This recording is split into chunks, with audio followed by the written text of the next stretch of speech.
Olá, amigos e amigas, muito obrigado por acessar o canal Ramilfo Ensina. Qual é a verdadeira doutrina da Trindade? Quem era o Deus do Velho Testamento e do Novo Testamento?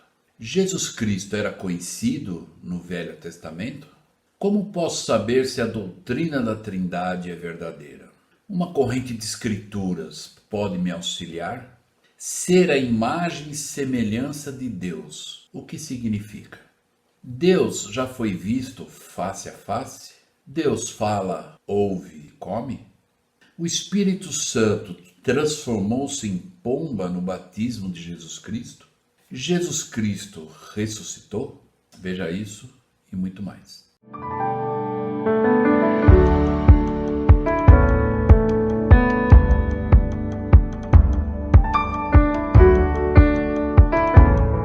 Olá, amigos e amigas, muito obrigado por acessar o canal Ramilfo Ensina. Então hoje nós vamos ver o último conjunto de escrituras, de salmos, né?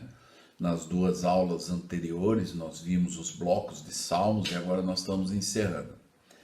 Como nós vemos, o livro de salmos é o que tem mais capítulos, né? E algo interessante que nós vamos ver é que o livro de salmos tem muitas coisas e nessa mensagem, com os minutos que eu tenho aqui para abordar, eu escolhi algumas partes, né, para nós podermos, embora se cada um fizer um estudo até talvez de outros capítulos que eu não vou citar, vai poder identificar também princípios aplicáveis.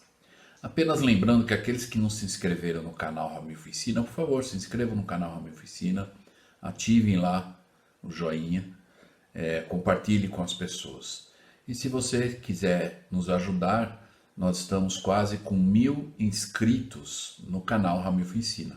Então, se você puder compartilhar com seus amigos, por favor, eu fico grato.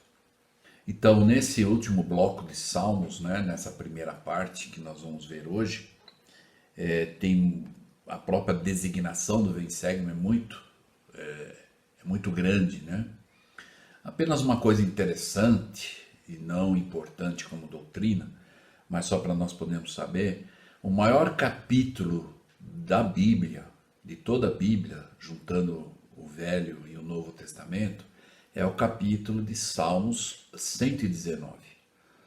Nós vamos ver que tem 176 versículos, né? É o maior capítulo. E o menor capítulo da Bíblia também é o livro de Salmos 117. Então, apenas algo interessante, né, para nós podermos entender. O livro de Salmos, né, ele pode ser dividido em 3 partes, né, resumindo o que nós já vimos nas duas aulas do Vem Segue, das duas, né, semanas anteriores. Uma descrição das dores do autor do Salmo, como representando a condição e sentimentos dos exilados, a linguagem de lamentação e reclamação predomina. Os fundamentos da esperança, as indicações de libertação, as evidências de que Deus estava para mostrar favor ao seu povo e restaurá-los em seu próprio país. E o tempo estabelecido para favorecer Sião estava para chegar. A confiança do salmista em Deus na base de sua imutabilidade, no fato de que Deus é sempre o mesmo, que suas promessas são seguras, que seus propósitos serão cumpridos, que os próprios céus e a terra mudariam, que os céus envelheceriam como uma roupa e desapareceriam, mas que Deus não mudou e não mudaria. Tudo o que o Senhor falou é verdade, tudo o que ele propôs vai ser realizado e tudo o que ele prometeu deverá acontecer. Então, um resumo de todos os livros de Salmos daria mais ou menos, se fosse dividir em 3 partes, resumindo, seria isso. Mas eu gostaria de pegar apenas uma parte da seção, ou melhor, do livro de Salmos, no capítulo 110 e no versículo 1. O versículo 1 diz o seguinte: Disse o Senhor ao meu Senhor: assenta-te à minha mão direita, até que ponha os teus inimigos por escabelo dos teus pés. Então aqui já está dizendo dois senhores. Assenta-te à minha mão direita até que põe os teus inimigos por escabelo. Escabelo é uma espécie de um banquinho, quando você, por exemplo, senta num sofá e tudo, e você põe aquele banquinho para descansar os pés, né? Apoiar os pés. Então esse é o escabelo. De uma forma, na verdade, figurativa, né? É o que Deus, o Pai, estava dizendo para Jesus Cristo, né? Que ele iria se aceitar à sua mão direita até colocar os inimigos como se fosse um banquinho para ele descansar os seus pés.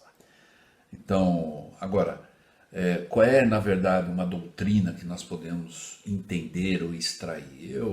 Eu gostaria de compartilhar o meu entendimento em relação a uma doutrina que às vezes não é muito bem aceita, né, pelo mundo, e até por causa dos ensinamentos que nós vemos, né? E essa é a única igreja que ensina dessa forma. É a doutrina da Trindade, ou seja, que o Pai, o Filho e o Espírito Santo são três pessoas distintas e separadas, e não um Deus só, né? Então são três deuses, né? O Pai, o Filho e o Espírito Santo. Então são pessoas, eles são um em propósito, têm a mesma visão, o mesmo foco. Então, assim como nós podemos ser numa família, né? Uma família não é uma só, tem o pai, a mãe e os filhos, mas nós podemos ser um em propósito, estabelecendo regras e tudo mais. Então, o que as Escrituras falam quando Deus, ou o próprio Cristo dizendo eu e o Pai somos um, ele está dizendo um em visão, em propósito, no bem do mundo todo. Por isso que ele veio fazer a parte dele e o Pai permitiu isso, né? Agora, uma coisa muito simples para se entender que eles são três pessoas distintas e separadas, se todo mundo, né? Eu acredito que ninguém vai dizer que Jesus Cristo era mentiroso e que enganava as pessoas.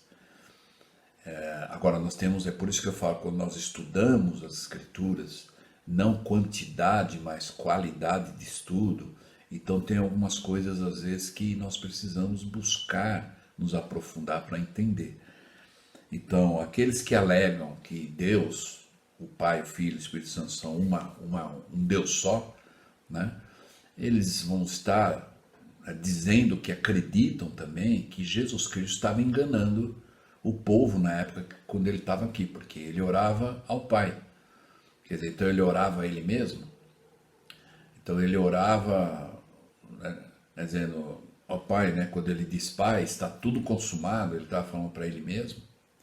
Ou quando ele pediu para o Senhor abençoar as pessoas, quando ele fez aquela oração, na verdade, intercessória, né, dizendo, Pai, que eles sejam um, assim como nós somos um. Nós vamos ver uma parte dessa escritura e vamos ter um entendimento melhor sobre isso também.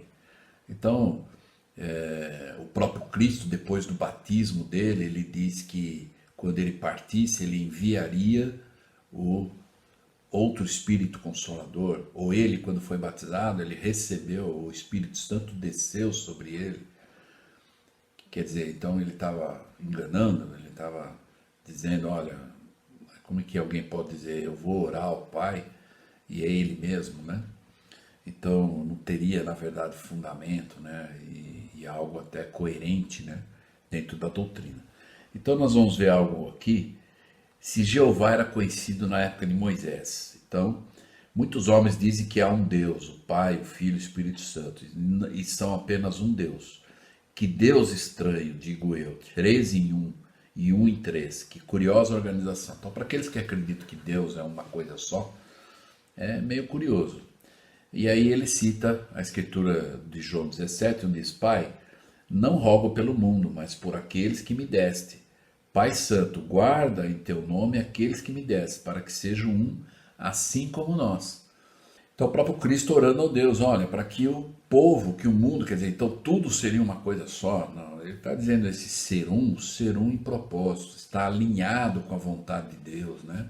Permitir que Deus prevaleça, permitir que a sua vontade seja absorvida pela vontade de Deus. Isso é ser um, ou o propósito da oração, né?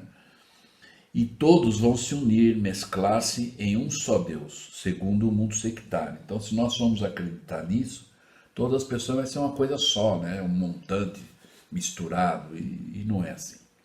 Seria o maior Deus de todo mundo, seria um Deus imensamente grande, um gigantesco, um monstro. E aí, o profeta Joseph Smith, ele, na tradução de Joseph, e ele era um grande estudioso da Escritura, e ele tinha como auxílio, né, o próprio Deus, assim como nós podemos ter, através de revelação. Você quer saber algo por você mesmo? Estuda profundamente, pensa, medita e busca a revelação. E Deus vai revelar. E então ele está nos explicando esse aspecto, né, da Escritura, quando em João 17 fala para ser um, né? Então ele diz lá, gostaria de ler a passagem para vós eu próprio. Isso o profeta Joseph falando. Eu concordo com o Pai concorda comigo, e nós dois concordamos como se fôssemos um. Então esse é o ser um. Por isso que nós, na verdade, sabemos, e tem uma regra de fé que fala que nós aceitamos e acreditamos na Bíblia até o ponto em que ela esteja com a sua tradução correta. E nós sabemos que muitas partes da Bíblia foram retiradas, né? Partes valiosas, né, para o nosso entendimento. Então, olhando dessa forma, ou esse ensinamento do profeta Joseph, dá para nós podermos entender de uma forma mais clara, né? Então, na verdade, esse ser um é concordar, né?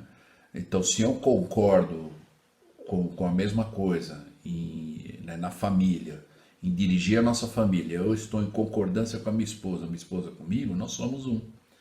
Se nós estamos de acordo, a família toda, né, o pai, a mãe com os filhos, nós somos um. Né? Mas não quer dizer um montante, né? É um porque temos o mesmo propósito, né?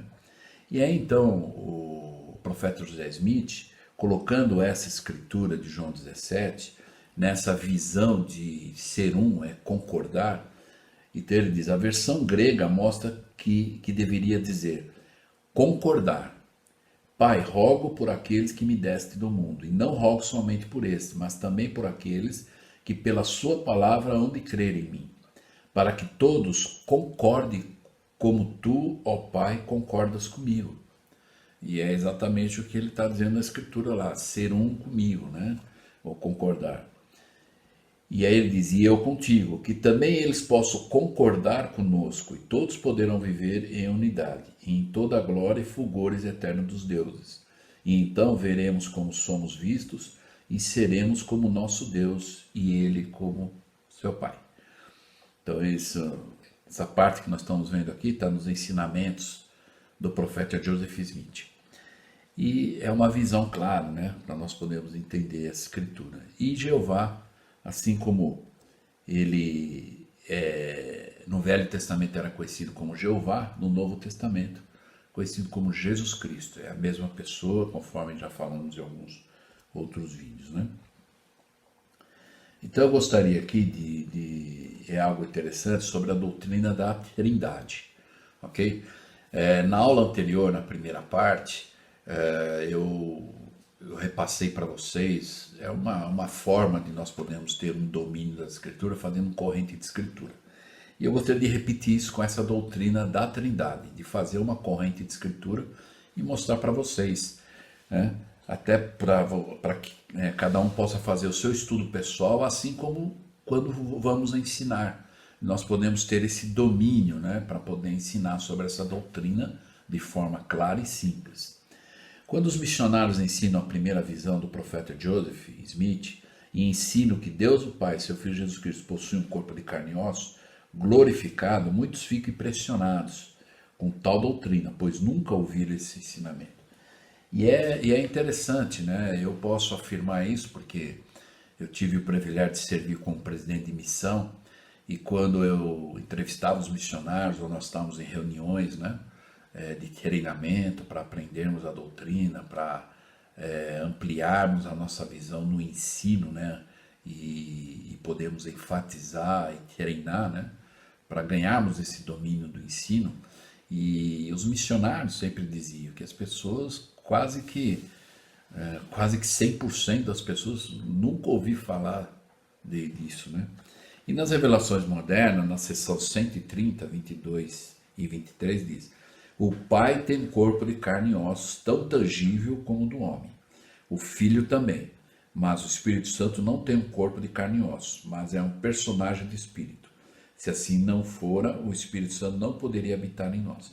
Um homem pode receber o Espírito Santo e esse pode descer sobre ele e não permanecer com ele. Então nós sabemos que aqui nós vamos entender que na verdade quem se afasta do Espírito Santo somos nós, de acordo com as escolhas que fazemos. Se nós usarmos da escolha justa e correta, alinhada com a vontade de Deus, nós sempre vamos estar ao lado do Espírito, né? Mas quando fazemos a escolha contrária, né, é nós que nos afastamos, né?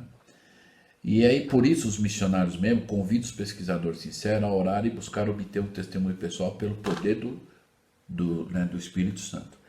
Então, essa doutrina da Trindade, talvez muitas pessoas não aceitem, alguns às vezes até vão usar uma escritura ou outra, para vocês poderem ter noção. Tem pessoas que usam, às vezes, algumas escrituras, apenas um versículo ou outro, para dizer, não, mas aqui está dizendo que é impossível Deus ter um corpo de carne e osso. Por exemplo, uma das escrituras que eles usam é João 4:24, né? Colossenses 2:9, né?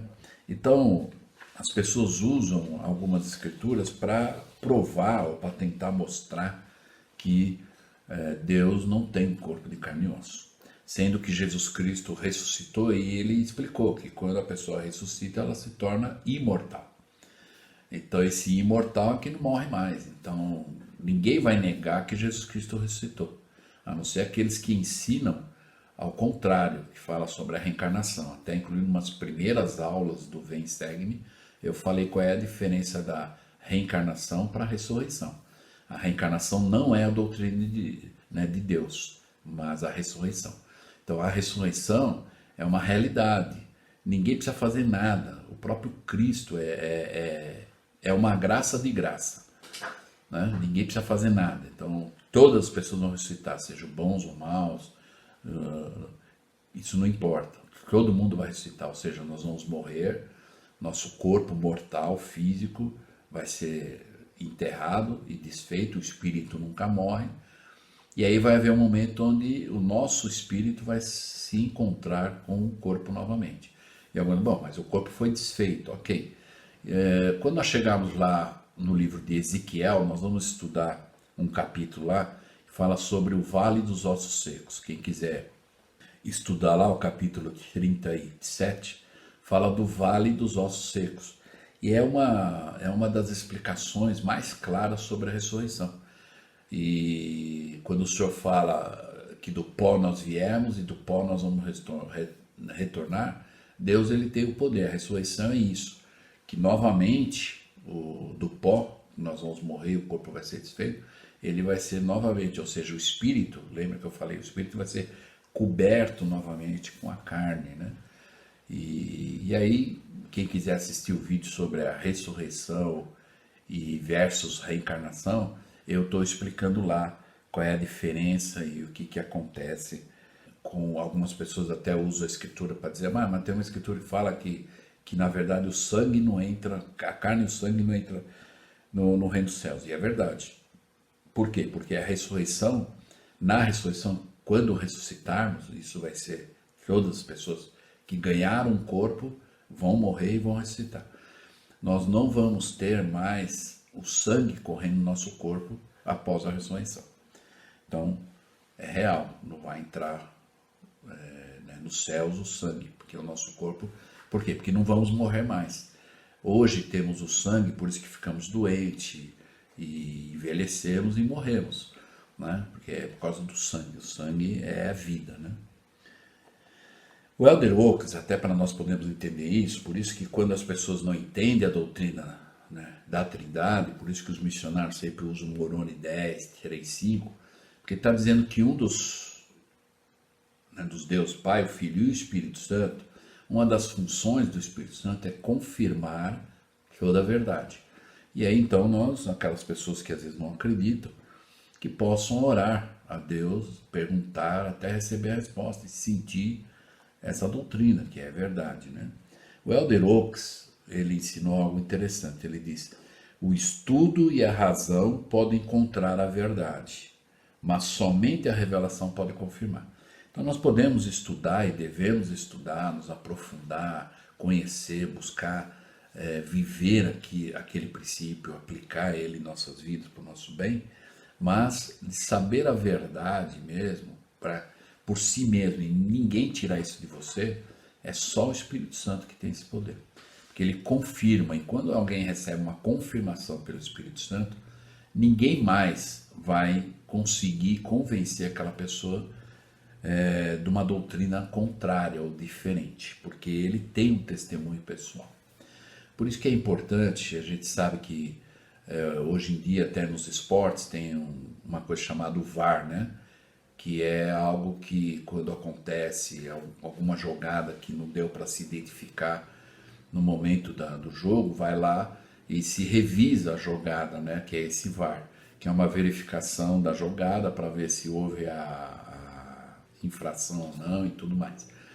Espiritualmente falando, se nós temos dúvida, eu sempre uso o VAR espiritual, que é uma, na verdade, verificação autêntica, né, das revelações. Então, é o VAR, verificação autêntica das revelações. É buscar nas escrituras, nas palavras dos profetas vivos, né, se aquilo está em conformidade, alinhado, em conexão com a vontade de Deus, né? Então, nós vamos aplicar aqui, por isso que o Elder Oaks falou, o estudo e a razão podem encontrar a verdade. Então, nós vamos encontrar, vamos entender, vamos ficar felizes, agora eu estou entendendo melhor. Mas eu só vou saber por mim mesmo, ter um testemunho daquela doutrina, através do poder do Espírito Santo. Então, eu convido a cada um de nós, e mesmo algumas coisas que às vezes nós não entendemos, porque muitas coisas às vezes os membros aceitam, algumas pessoas, e outra parte eles não aceitam. Então isso talvez seja o maior desafio, é onde ele tem que buscar a sua revelação pessoal, né? Então eu gostaria de agora, então, a gente entrar no mérito da corrente de escritura. Então lembra que eu fiz isso na lição anterior, na primeira parte, e nós falamos do livro de Mórmon. Então agora nós vamos falar da Trindade. Então lembra que eu mostrei para vocês, na capa da minha Bíblia está exatamente, isso aqui é uma foto da minha Bíblia. Então, na capa da minha Bíblia, eu tenho esses assuntos aqui, todos eles com corrente de escritura, ou seja, eu aqui, né, como nós vamos ver, nós vamos tratar da Trindade, né, que é exatamente onde está aqui, ó, a Trindade, personalidade de Deus. E aí eu coloco uma primeira escritura, que aí eu vou nessa escritura, e vocês vão ver agora os exemplos, e nessa escritura vai ter a próxima escritura, e até a última, que repete essa primeira, e aí eu fecho minha corrente de escritura só nesse assunto da Trindade, ou a personalidade de Deus, né? Então, eu os convido a fazer isso, de vocês poderem fazer a sua própria corrente de escritura. Então, eu tenho esses assuntos todos, né? E trabalhado, marcado, isso levou tempo, né? Muito tempo para me fazer, mas eu tenho, e eu vou, e às vezes aparece um outro assunto que eu faço estudo, eu acrescento, eu faço uma nova corrente de escritura, e assim a gente tem um melhor domínio. A gente chama isso de técnica de ensino. Embora a técnica de ensino não é a coisa mais importante, a gente sabe que o melhor professor ou o professor ideal é o Espírito Santo, mas a quem ensina tem algumas técnicas que ajudam, né? Ajudam a quê? A você ensinar melhor, as pessoas a entender melhor. Então existem técnicas, por exemplo, usar objetos. O próprio Cristo usava as parábolas, usava objetos, usava a própria natureza, né, para ensinar, para as pessoas terem, porque elas estão vendo aquilo fica mais fácil entender e tudo mais. Então são técnicas que o próprio Cristo usava no seu ensino. E nós podemos usar também, embora o mais importante, por isso que ainda volta lá, de mesmo depois de você faz um estudo e você até aceita, mas se você quiser saber pelo poder do Espírito Santo, Se todas aquelas coisas, receber um testemunho daquilo pessoal, nós podemos fazer e até devemos fazer, né? Então essa corrente de escritura começa com Gênesis 1, 26, 27. Aí lá em Gênesis 1, 26, 27, podem notar aqui, e se vocês olharem na foto aqui, tem até embaixo, tem outro assunto, palavra de sabedoria, no outro tem o dia do Senhor, então são outros assuntos, são as outras correntes que também passam por aqui. Mas iniciando logo no capítulo de Gênesis, né, 1, 26 e 27, quando o Senhor fala, façamos o homem à nossa imagem, né? Vamos entender o que é o significado da imagem, né? Então a imagem é uma representação de uma pessoa, uma coisa pela pintura, escultura, desenho, imitação. É uma reprodução visual de um objeto dada por um espelho ou um instrumento de óptica. A semelhança, qual é o significado? É o que apresenta uma relação de conformidade entre o modelo e o resultado imitado. Há semelhança entre o verdadeiro e a cópia, aquilo que pode ser visto no exterior, aparência e aspecto. Então essa é uma das coisas que nós podemos entender em relação a quando o Senhor diz, façamos o homem à nossa imagem. Então o pai e o filho estavam criando o homem e a mulher.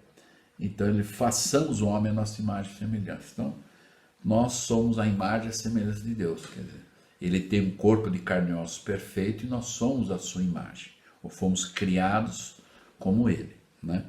Não no sentido gêmeos, né, iguais, mas a semelhança, algo igual no sentido de imitar, né? Então é isso que, então isso é por isso que nós acreditamos na doutrina de que Deus tem um corpo de carne e ossos, né? E nós estamos nos preparando para um dia morrermos, ressuscitarmos e aí estarmos com o mesmo corpo que Deus glorificado. Depois, se vocês notarem do lado da escritura, eu coloco a próxima escritura, não é? Então, Gênesis 1, 26, 27 é a primeira escritura que estava lá na capa.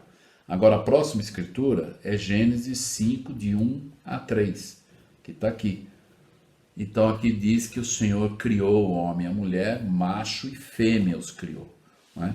Então voltamos lá ao que nós falamos em algumas aulas e até recentemente, nós falamos sobre o gênero humano, né?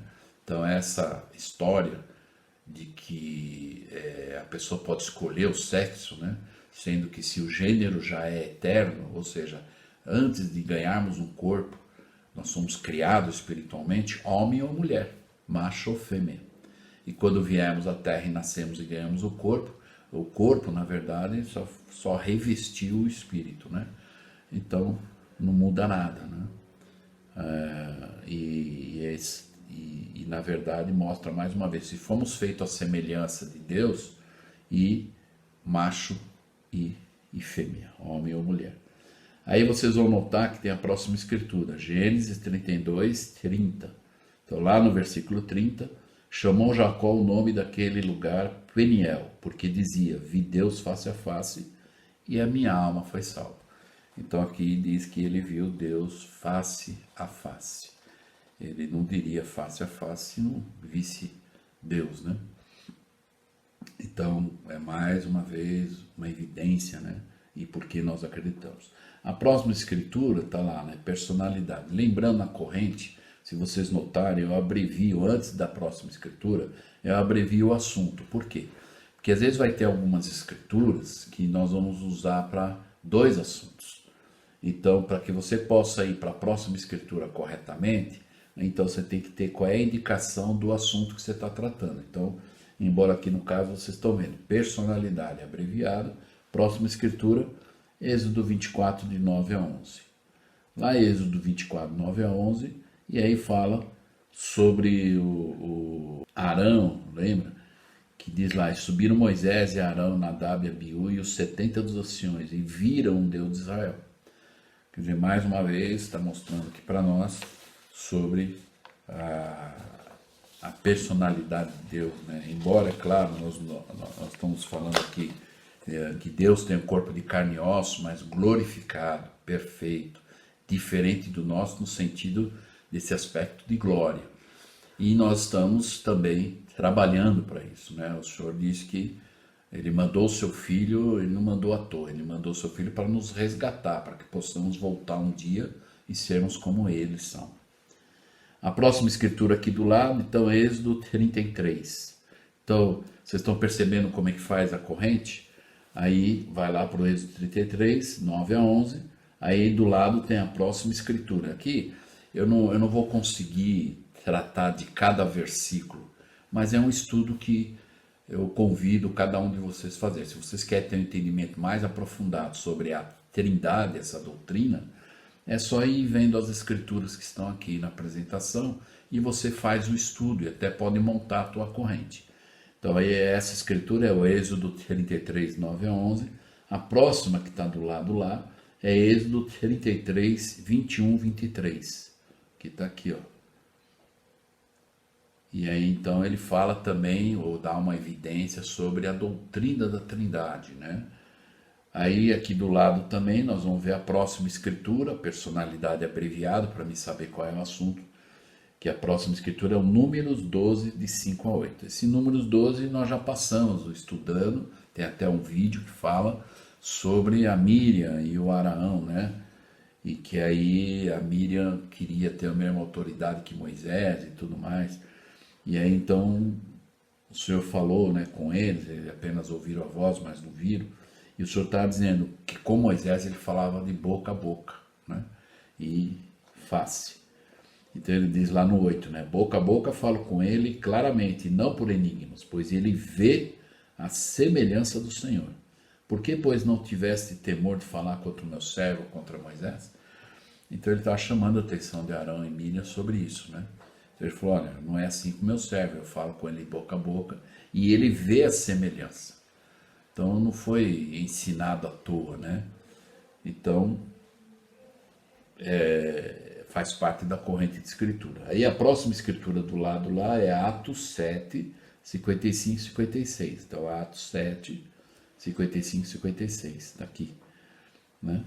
E aqui também está falando, mas ele, estando cheio do Espírito, fixando os olhos no céu, viu a glória de Deus, e Jesus estava à direita de Deus, que é o que fala nessa escritura de Salmos, né, 110, 1, que o Senhor falou que colocaria ele à sua mão direita, e até que os inimigos estivessem por escabelo dos seus pés, né?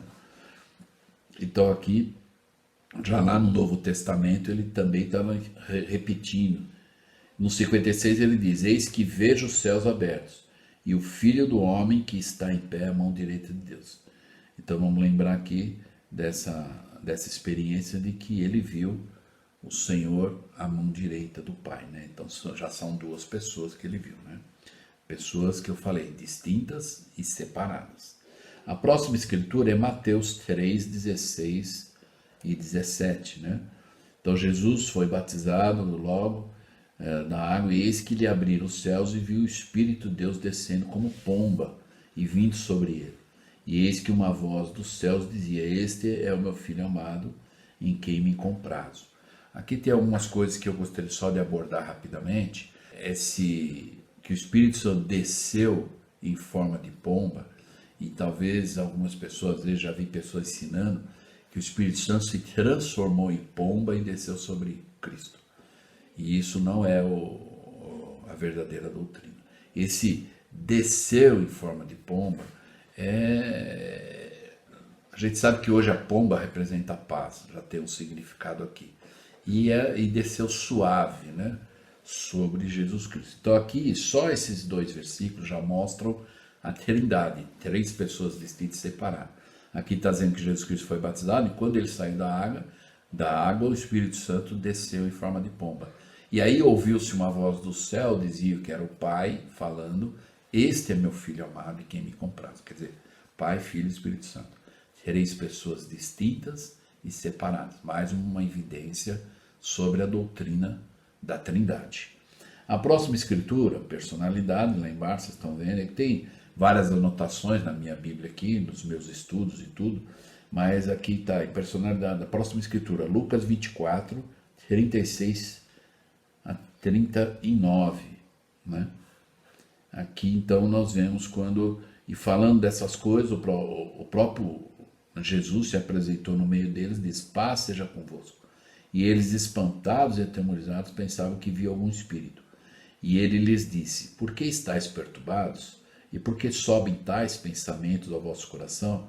Vede as minhas mãos e os meus pés, que sou eu mesmo. Apalpai-me e vede, pois o espírito não tem carne nem ossos, como vedes que eu tenho. Então, mais uma evidência, isso foi após a ressurreição, quando Cristo apareceu aos apóstolos, e eles acharam que estavam vendo o espírito, né? E aí Cristo, então, disse para eles: vocês não estão vendo o espírito, pode apalpar. E eles apalparam as mãos, os pés, né? E ele disse: para que vocês vejam, o espírito não tem carne e ossos, como vocês estão vendo que eu tenho aqui, né?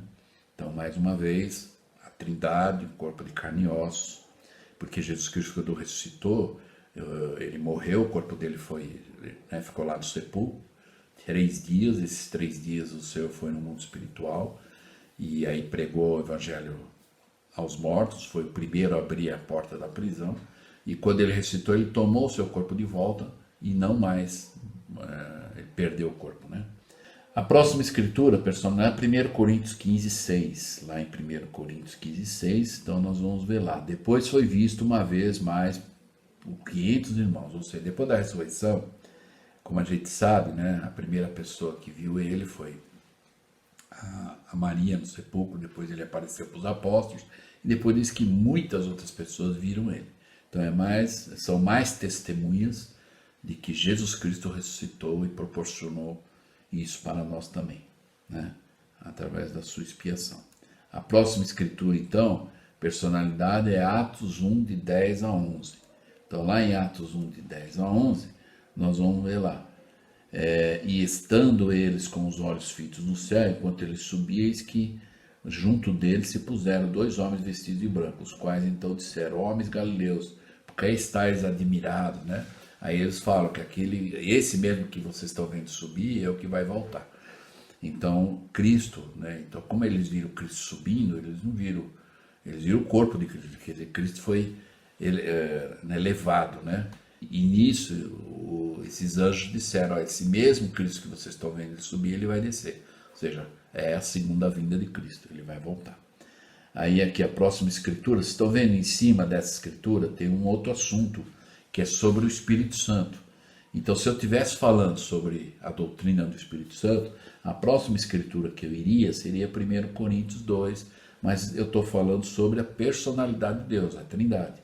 Então, olha só, do lado dos 2 versículos 10 e 11, eu tenho a referência da próxima escritura. Eu estou explicando só para vocês poderem entender como fazer, se vocês quiserem fazer a corrente. Personalidade de Mateus, a próxima escritura, 5,8. Então, Mateus, versículo 5,8. Bem-aventurados os puros de coração, porque eles verão a Deus. Então, é possível ver a Deus, né? Mas, é claro, não é ao bel prazer, mas é com dignidade, com propósito, né? E diz aqui que os puros de coração vão ver Deus, né? A próxima escritura, então, personalidade, é Hebreus de 1 a 3. E aqui está, então, a escritura. Aí vocês podem estudar lá para ter um entendimento maior. Depois a próxima escritura lá, personalidade, Tiago 3, de 8 a 9. Aí vamos lá em Tiago 3, de 8 a 9. Né? Aí fala sobre a personalidade de Deus. Aí vai para Apocalipse 22, 3 a 5. Aí lá em Apocalipse 22, de 3 a 5, diz: ali nunca mais haverá maldição contra alguém, nela estará o trono de Deus e o Cordeiro, os seus servos o servirão, e verão o seu rosto. Então aqui mais uma vez está dizendo que Deus pode ser visto. Claro que não é uma coisa ao bel prazer das pessoas, ou alguma coisa assim, sem respeito, né, e tudo mais, mas Deus, ele aparece a quem é digno, que tem um propósito, que buscou isso, né?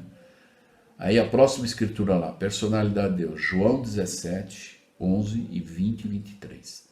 Aí o 11, eu estou mostrando do 20 ao 23, e tem o versículo 11 lá. Pode ver que eu anoto aqui, a caneta, vocês estão reparando, vide versículo 11, né? Porque tem a ver com esses versículos aqui.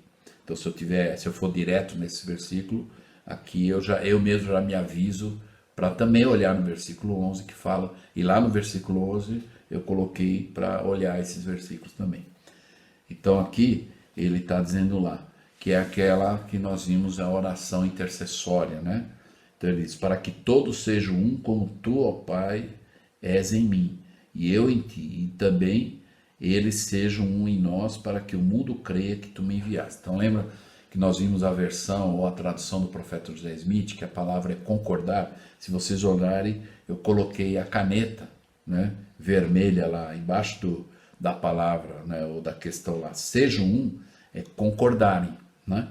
Então ficaria assim, para que todos concordem como tu, ó Pai, né, concorda comigo, né?